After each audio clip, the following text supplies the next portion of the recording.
Hola, buenos días, espero que hayan amanecido muy, pero muy bien. Hoy es miércoles, estamos en la mitad de la semana, Semana Santa.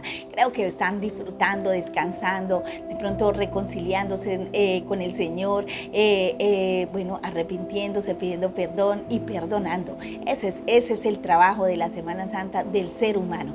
Ser perdonado, perdonar, reconocer con su boca que tenemos al Dios Todopoderoso, a Jesús, el Hijo de Dios y al Espíritu Santo que nos consuela. Entonces, siendo así, seguimos. ¿Qué pasó con esa historia? Ese libro maravilloso en el cual nos narra tantas historias espectaculares para nuestra vida, nuestra familia, para nuestro vivir, y sobre todo recordamos en estos tiempos cuál fue el sacrificio del Señor Jesús que hizo en la cruz por ti y por mí. ¿Cuál fue el sacrificio y qué hizo el Señor Jesús antes de ser aprendido para ir a crucificarlo?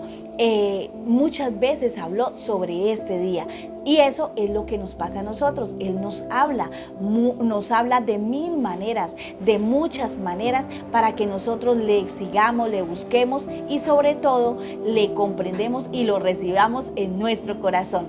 Entonces, miremos hoy, vamos a aprender otra historia. Otra historia de cómo el Señor, es historia, pero esa historia de que tú te la debes grabar en tu mente y en tu corazón y pedirle al Señor que no se le olvide nunca el sacrificio que hizo en la cruz Él por ti y por mí y por esta humanidad. Bueno, pero antes de empezar, vamos a darle gracias a Dios por todo lo que nos ha dado, por lo que no nos ha dado y lo que nos piensa dar, porque sabemos que el Todopoderoso piensa en todo momento y en todo instante en nuestra vida, en nuestra salud, en nuestras necesidades. El solo hecho de estar levantados y poder respirar, tomar aire puro y podemos mirar su naturaleza, su grandeza, debemos decir gracias, Señor, por todo lo que me has dado. Gracias, Señor, por mirarme con ojos de amor, con ojos de bondad, con ojos de misericordia, porque sé que no estoy sola, sé que tú me guardas y me cuidas en el hueco de tu mano. Y es así como empezamos esta historia, esta maravillosa historia de reflexión, de análisis y de comprensión. Vamos, quédate hasta el final, que sé que Dios te va a hablar, sé que Dios te va a tocar ahí donde estás, algo te va a quedar. Resulta que cuenta la historia de ese maravilloso libro de la Biblia, que fue escrito hace más de miles y miles y miles de años, y mucho antes de venir el Señor Jesús y después de venir Jesús. Entonces, ¿qué nos cuenta en esto? Bueno, hoy estamos hablando nada más y nada menos que de Mateo 26, del 1 al 16, y nos habla de 3 episodios diferentes. El primero es el complot para prender a Jesús. El segundo es Jesús es ungido con aceite. Y el tercero, que más abajito nos habla de cómo Judas mira para poder entregar a Jesús para ser crucificado. Cuenta la historia. El Señor Jesús acababa de dar su gran discurso y su gran enseñanza de cómo iba a ser el juicio de las naciones. Y dice la palabra que en medio de él estaban fariseos, escribas, sacerdotes, sus apóstoles y todos sus seguidores. Entonces él empezó a decir y a hablar, que en otro día te lo voy a contar. Hoy estamos en estos 3 episodios. Entonces, después de que él terminó de dar todo eso, dice que él acabó de dar su discurso y empezó a decirle a sus discípulos: ¿sabéis que dentro de 2 días es la Pascua? Y todos, oh sí, Señor, algunos, quién sabe, se acordarían, pero el Señor cumplió su deber de recordarles, ¿no? Digo, dentro de 2 días es el día de la Pascua y el Hijo de Dios será entregado para ser crucificado. Entonces todos, pero ¿cómo así? No, y dice que entonces los sacerdotes, los escribas y los fariseos estaban escuchando, y dicen que se reunieron y se salieron todos y fueron al patio del sumo sacerdote llamado Caifás, y allá empezaron a meditar qué iban a hacer. Empezaron a hablarse entre ellos, empezaron a a pensar esto, ¿qué vamos a hacer? ¿Qué pasará? Bueno, tantas cosas, ¿no?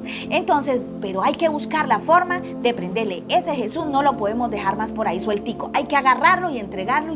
Y bueno, ellos sí pensaban matarlo, entregarlo para matarlo. Cuando llega uno y dice, ay sí, pero el día de la Pascua no puede ser, porque el día de la Pascua se nos viene todo el mundo encima y esto se nos vuelve un alboroto y terminamos nosotros hasta muertos, ¿no? Bueno, entonces esto así pasó.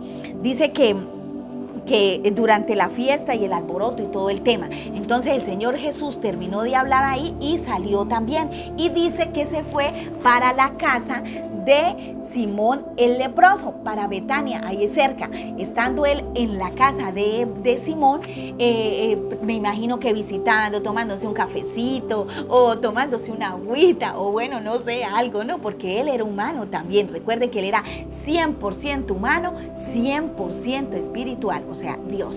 Entonces, estaba ahí compartiendo con ellos cuando tocan, o como en esa época, ¿no?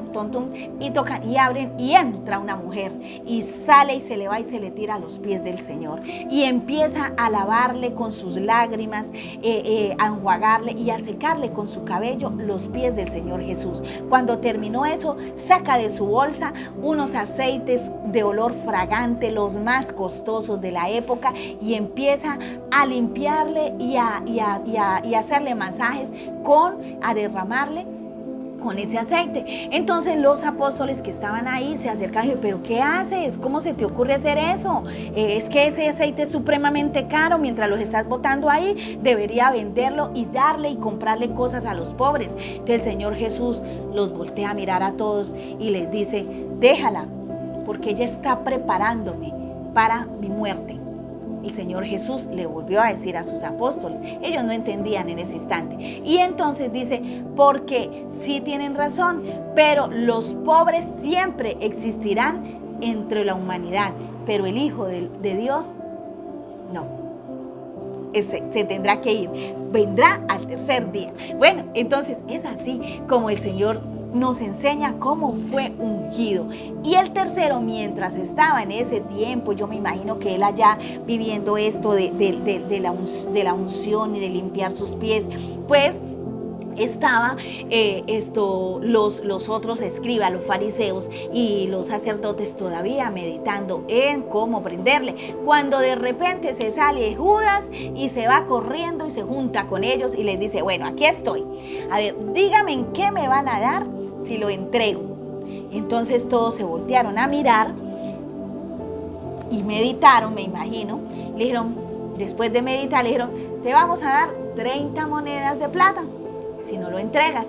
Ahí quién sabe qué le dirían, si fue engañado, que solamente era que lo querían prender, que no lo querían matar, y el Judas Burris cayó. Y efectivamente dice la palabra que empezó de ahí el momento de cómo él empezara a meditar y dar el momento preciso para la entrega del Señor Jesús. Hasta aquí esta maravillosa historia que es de reflexión real 100%. Ven, te cuento, véate a tu momento, a tu instante y ponte a pensar cuán maravilloso ha sido el Señor, que antes de Él hacer cualquier cosa nos avisa, nos llama y nos dice qué va a pasar. Igualmente Él hizo en este instante. Primero dijo que el día de la Pascua iría a ser entregado para ser crucificado, y después dijo que los dejara, que lo ungieran, porque él lo estaba preparando para su muerte. Y tercero, vemos cómo Judas sale corriendo a hacer la tarea del que él estaba hablando. Muchas veces en tu vida y en mi vida nos pasa eso. Nos dicen, no haga esto, no vaya por aquí, no vaya por allá, mire, cuídate de esto, no hagas esto que molesta a Dios, no haga esto que molesta a tu esposa, a tu esposo, a tus hijos, no hagas aquello, no hagas lo otro, sé bien para la sociedad, y nosotros no hacemos caso.